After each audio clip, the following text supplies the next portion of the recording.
Up next is the Tampa Bay Buccaneers for their report card. Now, when you look at Tampa Bay last year, they were an exciting team to really start out the season. Then they kind of just died out and just kind of fell into the back of the pack or back of the line and just really disappeared, honestly. They had a lot of quarterback issues. Was Ryan Fitzpatrick really going to be able to lead us to a couple more victories? Is Jameis Winston really our quarterback of the future? Can he be the quarterback of the future? Because he had a lot of stuff going on in the last offseason. And then, really, the head coaching position, is this the guy that we want to move forward with? Like, they had so many questions. What is our defense? What are we doing defensively? What is our identity? And I really think that was the biggest question, honestly. What is our identity? And going into the offseason, you can see the first thing that they did was bringing in Bruce Arians. Once you bring in a guy like Bruce Arians, that means you're trying to solidify yourself as a team and really trying to hush a lot of the naysayers and really just trying to bring some stability throughout the whole entire team and that roster. Hopefully Bruce Arians can come in and fix Jameis Winston and definitely make him the quarterback of the future, or at least be the quarterback that they seen when they took him number one overall. And I believe he could.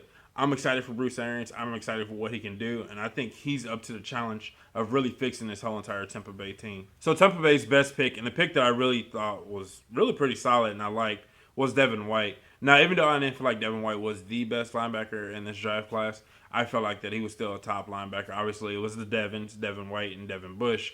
But once those came off the board, there was really a big gap between the inside linebackers and the next guy. So Devin White goes to Tampa Bay, and I really thought it was a good move for them because, yes, they lost Quan Alexander to free agency, but also I think that he's going to be one of those guys as well that can add some stability and hopefully build that foundation of a defense and that defensive identity overall. Levante David's been there this whole entire time, and now this makes me wonder what's going to happen to Levante David. Is he a guy that can move on now? They can move on from and then bring in some more guys of their own. Levante David allows you to do more things because of his athleticism and his ability. With Devin White, you can get some of those same traits as well. So now I feel like with Devin White coming in, it makes Levante David a little bit more expendable. I really feel like they're going to actually start to build their team to a certain mold, to a certain identity, to a team that that's going to be fast and furious and really scary. But overall, that's probably why you keep Levante David, because if you have David and you have Devin White together, that's going to be really scary, and that's a lot of speed at the linebacker position. But Devin White is going to add some things to this team that I feel like that Quan Alexander didn't. I feel like it kind of can be almost an improvement if you think about it. So I'm excited to see what he can do. Like I said, I think it was their best pick, and it was the pick that I liked the most. Now, the worst thing about the Tampa Bay's draft was that they went and kind of overdrafted at one position.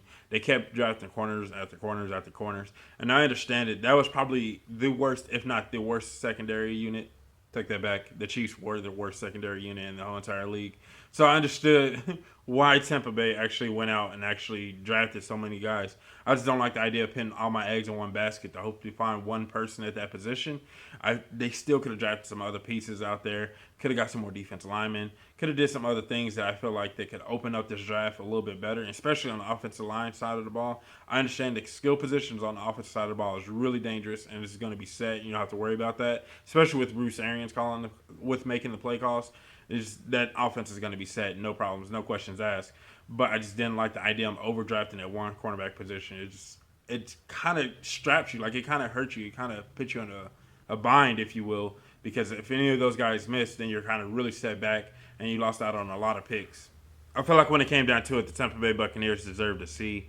Their draft wasn't as strong of a draft. It was extremely top heavy. You get a guy like Devin White at the top. Jamal Dean was another guy that I was pretty high on. Then you get those guys at the top of the draft, and then I felt like they kind of filled in the pieces as they went along.